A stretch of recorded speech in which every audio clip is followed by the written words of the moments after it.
வணக்கம் ஃப்ரெண்ட்ஸ், நல்லா இருக்கீங்களா?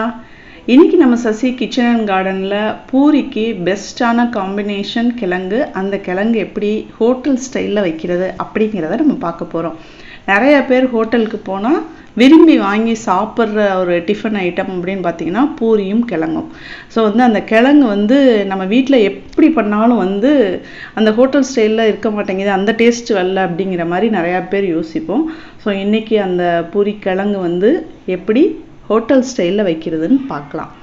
ஓகே, ஃபஸ்ட்டு உருளைக்கிழங்கு வாங்குறது எப்படின்னு பாருங்கள். அது மேட்டுப்பாளையம் கிழங்கு அப்படின்னு கேட்டு வாங்குங்க. சில உருளைக்கிழங்கு இனிக்கும், சமைச்சு முடித்தோடனே இனிப்பாக இருக்கும். ஸோ அது நல்ல டேஸ்ட்டு கொடுக்காது எந்த டிஷ் பண்ணோம்னாலும்.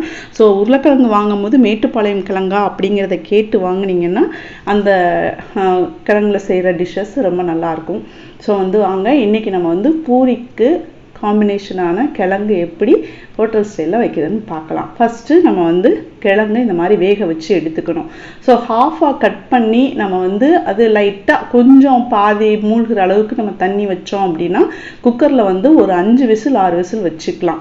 அப்போ தான் இந்த அளவு நம்மளுக்கு மசிக்க முடியும். நம்ம மசிக்கிறது பார்த்திங்கன்னா ரொம்பவும் கட்டி அது ரொம்ப மைய நம்ம மசிக்கணும்னு அவசியம் இல்லை. ஓகே, அந்த மாதிரி மசிச்சு வச்சுக்குவோம். இப்போ வெங்காயம் கட் பண்ணணும். வெங்காயம் பார்த்திங்கன்னா பெரிய வெங்காயம் தான் இதுக்கு பெஸ்ட்டாக இருக்கும் டேஸ்ட்டு. ஸோ இன்றைக்கி நான் அந்த கட்டரில் கட் பண்ணுறேன். கட்டரில் கட் பண்ணது நிறையா பேர் கேட்குறீங்க. ஒன்றும் இல்லை, நல்லா இருக்குது. பட் நிறைய அளவில் பண்ணும்போது தான் இந்த கட்டர் யூஸாக இருக்கும். இப்போ பாருங்கள், இது கொஞ்சம் பழைய தோல் மேலே இருந்துச்சு. கொஞ்சம் பெரிய பீஸாக வச்சிட்டோம் அப்படின்னா அதை ப்ரெஸ் பண்ணுறது கொஞ்சம் கஷ்டமாக இருக்கும். ஒரு சில பீஸ் நல்லா ஃப்ரெஷ்ஷாக இருக்கும். கொஞ்சம் குட்டியாக நம்ம கட் பண்ணி தான் வைக்கணும். முழு வெங்காயத்தை வச்சோம் அப்படின்னா ப்ரெஸ் பண்ணுறது கொஞ்சம் ஹார்டாக இருக்கும்.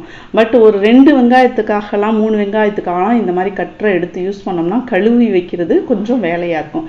ஸோ ஒரு காய்கறி எடுத்தீங்கனாலும் ஒரு 1/4 கிலோ காய், ஒரு வெங்காயம் எடுத்தோம்னா ஒரு 4-5 வெங்காயத்துக்கு மேலே நறுக்கணும் அப்படிங்கிற மாதிரி பட்சத்தில், வேகமாக நறுக்கணும் அப்படிங்கிற பட்சத்தில் நீங்கள் இதை யூஸ் பண்ணிங்கன்னா ரொம்ப பெஸ்ட்டாக இருக்குதுங்க. ரியலி ரொம்ப நல்ல ஒரு யூஸ்ஃபுல்லான ஒரு இந்த ப்ராடக்ட்னு சொல்லலாம். ஸோ இதில் நான் பச்சை மிளகா தான் நம்ம இந்த பூரி கிழங்குக்கு யூஸ் பண்ணணும். ஸோ நான் இப்போ கட் பண்ணுறது வெங்காயமும் பச்சை மிளகாயும் தான் இதுக்கு நம்ம கட் பண்ணிக்கிறோம். 2 நல்ல பெரிய வெங்காயத்தை எடுத்து நம்ம கட் பண்ணிக்கிறது. உருளைக்கிழங்கு கம்மியாக இருந்துச்சுன்னா கூட பரவாயில்லைங்க, வெங்காயம் நம்ம நிறையா போடணும். உருளைக்கிழங்கு 1 இருந்தால் கூட போதும். நம்ம வெங்காயம் ஒரு 2 வெங்காயம் போட்டிங்கன்னா ஓகே, அந்த குவான்டிட்டி நல்லா கிடச்சிரும். ஸோ இந்தளவு நம்ம பொடியாக நறுக்கணும். அதுக்கு இந்த கட்டர் கொஞ்சம் நல்லா யூஸ் ஆகுது. வாங்கலாம். நான் இன்னும் என்னென்ன வெஜிடபிள்ஸ் இதில் கட் பண்ணலாம் அப்படிங்கிறத இன்னொரு வீடியோவில் காட்டுறேன். ஓகே, இப்போ நம்ம பாத்திரத்தை அடுப்பில் வச்சிடலாம். வச்சுட்டு எண்ணெய் விட்டு நார்மல் குக்கிங் ஆயில் விட்டுட்டு கடுகு உளுந்தம் பருப்பு போட்டு தாளிக்கணும்.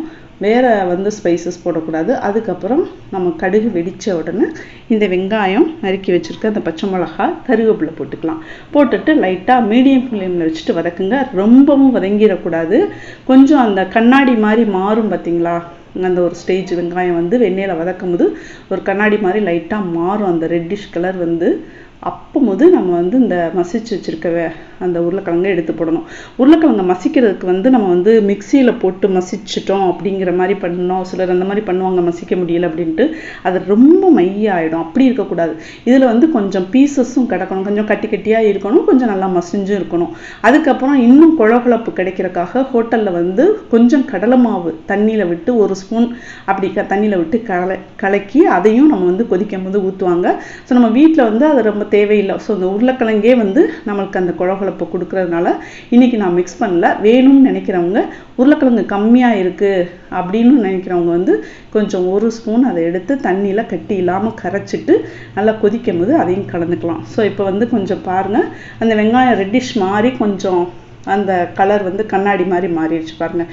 இந்த சமயத்தில் நம்ம இந்த மசிச்சு வச்சுருக்க உருளைக்கிழங்கை எடுத்து நம்ம அதில் சேர்த்துட்டு தேவையான அளவு கொஞ்சமாக தண்ணி, அதுக்கு கன்சிஸ்டன்சி பார்த்திங்கன்னா கொஞ்சம் குழகுழப்பாக இருக்கும் அந்த கிழங்கு, பூரி கிழங்கு பார்த்திங்கன்னா. ஸோ ரொம்ப கெட்டியாகவும் இருக்கக்கூடாது, ரொம்ப தண்ணியாகவும் இருக்கக்கூடாது, கொஞ்சம் குழகுழப்பு இருக்கணும். இன்னொன்று இதெல்லாம் சேர்ந்து மிக்ஸ் பண்ணி ஒரு 5 நிமிஷமாவது கொதித்து வேகணும். அதுக்காக நம்ம ஒரு 1/2 டம்ளர் தண்ணி விட்டுக்கலாம். அதுக்கப்புறம் நம்ம இதில் மஞ்சள் பொடி இது மட்டும்தான் சேர்க்குறது.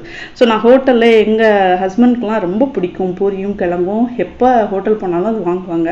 ஸோ நம்ம வீட்டில் ட்ரை பண்ணுறப்பெல்லாம் பார்த்தீங்கன்னா ரொம்ப ஸ்பெஷலாக நல்லா பண்ணணும், அவங்களுக்கு பிடிக்குதே அப்படின்னு சொல்லிட்டு நானும் நிறையா இன்க்ரீடியன்ட்ஸ்லாம் நிறையா சேர்ப்பேன். அதாவது பட்டை, சோம்பு போட்டு தாளிக்கிறது, அதுக்கப்புறம் வெள்ளைப்பூடி இஞ்சி பேஸ்ட்டு சேர்க்குறது அப்படின்ட்டு எல்லாம் சேர்த்து பண்ணோம்னா ஸ்டார்டிங்கில் பார்த்தீங்கன்னா அப்படி தான் நான்லாம் பண்ணிட்டு இருந்தேன். பண்ணும்போது டேஸ்ட்டு நல்லாயிருக்கு, பட் ஹோட்டல் ஸ்டைலில் இல்லை அப்படிங்கிறதான் கம்ப்ளைண்ட்டாக இருக்குது கடைசி வரையும். ஸோ நம்ம இவ்வளோ பொருட்கள் சேர்த்து செய்கிறோம், ஏன் இப்படி இருக்குது அப்படின்னு பார்த்தோம்னா ஒன்றுமே இல்லைங்க. ரொம்ப சிம்பிளாக கடவுள் பருப்பு போட்டு தாளித்து வெங்காயத்தை போட்டு உருளைக்கிழங்கு இந்த மாதிரி போட்டுட்டு மஞ்சள் தூள் உப்பு போட்டு கொதிக்க வச்சோம்னா போதும். நீ ரொம்ப சிரமப்பட்டோம்னா தான் அந்த ஃப்ளேவரே மாறிடுது.